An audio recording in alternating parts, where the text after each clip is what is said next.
그러면 이제 여기까지가 이론적인 실제 배경이고요. 오토웨카 좀 더 디테일하게 한번 들어가 보겠습니다. 오토웨카는 기본적으로 웨카를 기반으로 하고 있는 툴입니다. 그리고 웨카는 자바를 기반하고 있는 툴이고요. 웨카 자체는 93년도부터 이제 개발이 시작된 굉장히 오래된 일종의 데이터 분석 도구라고 보시면 됩니다.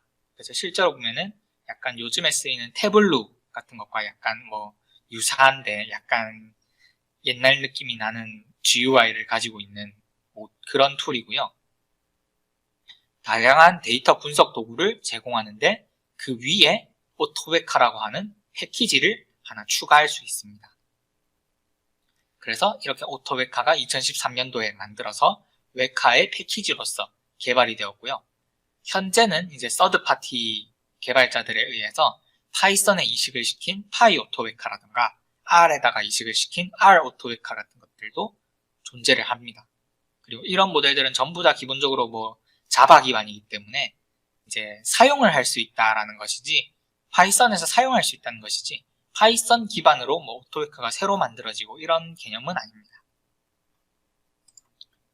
그래서 웨카는 기본적으로 물론 자바에서 내에서 패키지로 사용을 할 수도 있지만 이런 GUI 도구를 제공해 주는 것이 가장 큰 특징입니다. 그래서 타이타닉의 12가지 이 데이터 어트리뷰트들이 존재하고 그것들의 분포를 이렇게 보여줄 수도 있고, 다양한 클래시파이, 클러스터링 이런 것들, 다양한 것들을 비주얼라이즈 할 수도 있고, 다양한 그 패키지를 이용해서 데이터 분석을 할 수 있는 그런 도구입니다. 그 중에서도 이제 오토웨카로 들어가면은 데이터셋을 이용해서 자동으로 분류를 해주게 되는데요. 오토웨카의 하이퍼 파라미터는 다양하게 주어집니다. 근데 저희가 보통 주력으로 이야기를 하는 것은 메모리 같은 것들도 얼마나 사용할 것인지 하이퍼 파라미터로 입력을 저희가 해줘야 되고요. 매트릭도 사실은 저희가 수동으로 어떤 매트릭을 사용할 것인지를 지정을 해줘야 되고, 패러렐, 즉 스레드를 몇 개를 사용할 것인지, 시드 넘버를 뭐를 입력해 주실 것인지, 그 다음에 타임 리미트를 몇 분을 줄 것인지도 저희가 테스트를 해야 됩니다. 그래서 오토웨카의 이제 리미테이션으로 나중에 언급드리겠지만, 멀티 피델리티에 대해서는 그냥 딱 이렇게 60을 줘버리면 60분 동안 어쨌거나 최대한 성능을 올려보려고 노력하다가 60분이 땡 하면은 그대로 그냥 끝나버리는 그런 어떤 모델이라서, 이제 초기 모델이라 보니까 그런 부분에 대해서는 별로 이제 신경을 쓰지 않은 그런 모습을 보여줍니다. 실제로 테스트를 하면은 이렇게 이제 왼쪽처럼 로그가 만들어지게 되고요. 마지막 이제 결과 보고가 오른쪽에 있는 것처럼 만들어지게 됩니다. 그래서 로그를 보시면은 이제 저희가 30분을 돌려봤었는데요. 30분을 돌려보니까 이제 이밸류에이션을 대략 한 140번 정도 테스트, 140가지의 하이퍼 파라미터와 알고리즘 셀렉션, 캐시를 한번 트라이를 해봤고요. 그렇게 했을 때 오른쪽에 결과를 봤더니 이제 에러 레이트가 최종적으로 앱솔루트 에러가 56% 정도더라. 그렇게 해가지고 그다지 좋은 결과를 보여준 것 같지는 않습니다. 그래서 실제로 사용된 알고리즘은 어딕티브 리그레션을 사용했고요. 회귀 모델을 사용을 했네요. 이런 모델들을 사용을 했고, 이런 것들은 이제 저희가 에러 레이트를 이제 측정을 해라라고 줬기 때문에 이런 식으로 추정을 하는 것을 볼 수 있습니다. 그래서 실제로 오토웨카는 제가 지금 30분을 돌려서 이런 결과가 나왔고요. 실제로 나중에 리절트를 보시면 아시겠지만 적어도 이제 몇십 시간 정도씩 걸려야 굉장히 리저너블한 결과가 나오게 됩니다. 컨피규레이션 스페이스라고 했지만 아까 교수님께서 말씀해주신 알고리즘들의 종류와 그 각각의 알고리즘이 요구하는 하이퍼 파라미터의 개수를 이렇게 설명을 적어놨습니다. 그래서 이제 베이스 러너가 이렇게 존재를 하게, 검은색 글자로 존재를 하게 되고, 그 다음에 앙상블 기반으로 두 가지가 존재를 하게 되고, 이제 이런 식으로 여러 가지 이제 컨피그레이션 스페이스들이, 알고리즘들이 존재를 하게 됩니다. 그래서 뭐 보시면은 J48 이게 이제 디시전 트리거든요. 디시전 트리 알고리즘도 존재를 하고, 나이브 베이스 같은 유명한 알고리즘, 랜덤 포레스트, 그다음에 로지스틱 리그레션 같은 것이죠. 리니어 리그레션, 가우시안 프로세스, 뭐 이런 다양한 모델들이 존재를 하고, 여기 뭐 멀티레이어 퍼셉트론 같은 것들도 어디 갔죠? 여기 가운데 있네요. 멀티레이어 퍼셉트론 같은 이제 모델들도 존재를 하고, 이렇게 다양한 이제 머신러닝 알고리즘들이 다 존재를 하는 것을 볼 수 있습니다. 마지막으로 이제 저희가 뭐 타이타닉에 대해서 한번 돌려봤지만 그것 말고 이 논문에서 보고된 퍼포먼스를 한번 보시겠습니다. 먼저 여기 있는 이제 결과들은 크로스 밸리데이션과 테스트 셋을 따로따로 이제 여기 보시면은 퍼포먼스를 따로 측정을 했고요. 그 다음에 여기 보이시는 모든 측정 값들은 퍼포먼스들은 로스, 다시 말해서 분류를 했을 때 분류를 몇 개나 틀렸는가를 여기 보여주는 것입니다. 그래서 낮으면 낮을수록 좋습니다. 그리고 여기 보시면은 EXDEF, Expert Definition이거든요.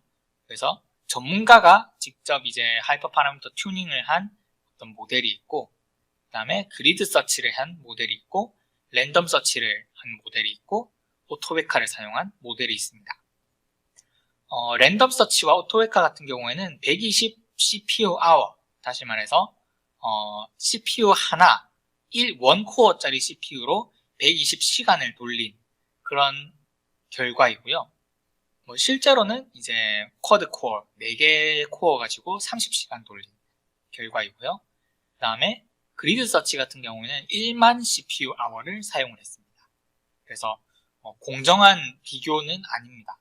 근데 그럴 수밖에 없었던 이유가 그리드 서치라는 알고리즘 자체가 굉장히 시간을 많이 요구를 하는 모델이기 때문에 똑같이 120 CPU hour를 줘버리면은 뭐 아무것도 아닌 모델이 돼버리기 때문에 어쩔 수가 없이 이런 식으로 테스트를 했습니다.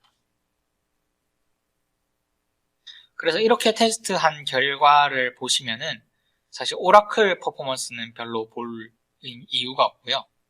이제 텐폴드 크로스 밸리데이션 퍼포먼스도 사실 밸리데이션 정확도라서 크게 볼 필요는 없고 테스트 퍼포먼스가 가장 중요하다라고 보시면 되겠습니다. 그래서 여기 있는 데이터셋들 중에서는 뭐 여기 MNIST, CIFAR 이런 데이터셋들은 다 이제 이미지 데이터셋인데 사실 오토웨카에서 다루고 있는 컨피그레이션 스페이스 안에 있는 알고리즘들은 이런 이미지 데이터를 처리할 수 있는 뭐 특별한 알고리즘은 존재하지 않습니다. 그래서 이러한 그 데이터셋들은 전부 다 이제 픽셀 단위로 RGB 값들이 있지 않습니까? 그것들을 각각 이제 컬럼으로 해가지고 뭐 32 x 32다 그러면은 총 이제 32 곱하기 32에서 1024가 RGB니까 이제 3100 몇 개겠죠? 그 정도의 컬럼을 가진 하나의 그냥 테이블 데이터다라고 생각을 하고 분류를 해본 그런 모델이 되겠습니다. 그렇다 보니까 요즘 나오는 이런 이미지 전용 딥러닝 모델 이런 것들에 비하면은 비할 바가 아니죠. 그런 굉장히 좋지 않은 결과를 보여주긴 하는데 당시 기준으로서는, 그리고 AutoML에는 아직 이미지 처리 기능이 없었던 AutoML 기준으로는 이제 보시면 가장 좋은 성과들이 대부분 나오는 것을 볼 수 있습니다. 그래서 여기 보시면은 이제 가장 먼저 저자분들이 주장하고 싶은 것이 엑스퍼트 데피니션이 거의 승리한 사례가 거의 없습니다. 보시면 뭐 밸리데이션에서도 다 실패했고 오라클에서 딱 하나 성공을 했는데, 오라클이라는 건 기본적으로 오버피팅이라는 것이 발생을 하기 때문에 오라클에서 이기는 것은 아무 의미가 없습니다. 그래서 이런 밸리데이션에서도 테스트에서도 전문가가 그냥 잠깐 생각을 해가지고 그냥 한번 이렇게 트라이를 해서 테스트를 해봤을 때 이런 식으로 좋지 않은 결과가 나온다는 것을 제일 먼저 강조를 해서 저자분들이 보여주고 싶었던 내용이고요. 그 다음에 그리드 서치랑 랜덤 서치도 종종 이제 승리를 하긴 하지만 무엇보다 오토웨카가 대부분의 데이터셋에 대해서 이제 뭐 기존에 있었던 랜덤 서치나 그리드 서치에 비해서 확연하게 뛰어난 결과를 보여줌으로써 이제 오토웨카 같은 오토ML 툴을 사용하는 것이 랜덤 서치, 그리드 서치를 하는 것보다 훨씬 우수하고 엑스퍼트가 직접 이제 테스트를 하는 것보다도 훨씬 우수하다라고 주장을 하는 것입니다.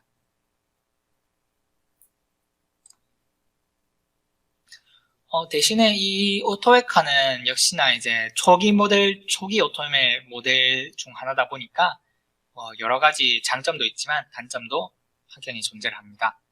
먼저 장점 같은 경우에는 사실 오토웨카 이후에 거의 모든 이런 오토ML 툴들은 파이썬을 기반으로 하고 있습니다.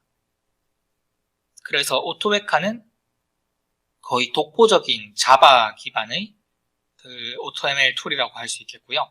그래서 자바 프로그램 내에서 어떤 패키지 같은 걸로 사용할 수 있다는 점이 가장 큰 장점일 수 있고, GUI 기반이라서 이제 태블로 같은 것들 쓰시는 분들은 거의 뭐 다운로드 받자마자 익숙하게 이런 오토ML을 바로 그냥 돌려보실 수 있다는 점도 큰 장점입니다. 그리고 이제 뭐 딥러닝을 들어가진 않았지만 기본적인 그 전통적인 알고리즘들, 머신러닝 알고리즘들 치고는 굉장히 많은 컨피규레이션 스페이스, 굉장히 많은 알고리즘들을 다 집어넣어서 다루고 있다. 그리고 현재까지도 계속해서 버전업이 되면서 이러한 알고리즘들이 추가가 되고 있다는 점이 가장 좋은 점이라고 볼 수 있겠습니다. 그리고 이제 반대로 단점 같은 경우에는 사실 딥러닝이 본격적으로 등장하기 시작한 딥러닝 관련 라이브러리가 본격적으로 등장을 하기 이전 오토ML 모델들이 공통적으로 갖는 단점 중에 하나가 GPU 가속을 지원하지 않습니다. 그래서 CPU로만 이제 머신러닝이 돌아가게 되고, 그러면은 뭐 최소 뭐 한 10배 이상의 속도적인 손해를 보게 됩니다. 그런 것이 있고요. 그 다음에 이제 메타러닝에서 기존 학습 이력을 기반으로 웜 스타팅을 하자라고 하는 어프로치가 하나 있었는데요. 다시 말해서 데이터셋의 메타데이터를 분석을 해서 처음부터 굉장히 좋은 알고리즘을 찾아가자라고 하는 그런 어프로치들이 메타러닝이 적용이 된다면 사용될 수 있었지만 오토웨카에서는 사용되지 않았습니다. 그래서 아까 저희가 타이타닉 데이터셋을 봤을 때 리그레션 모델을 사용해서 클래시피케이션 문제를 풀고 있었죠. 이런 부분에서 만약에 데이터 분석을 충분히 했다면 저희가 타겟으로 삼고자 하는 데이터가 0과 1로 구성된 어떤 클래시피케이션 문제라는 것을 찾아낼 수 있었다면, 메타데이터로 찾아낼 수 있었다면 훨씬 더 빠르게 이건 리그레이션이 아니라 클래시피케이션이다 라고 찾을 수 있었겠죠. 그런 부분에서 콜드 스타팅도 문제라고 볼 수 있겠습니다.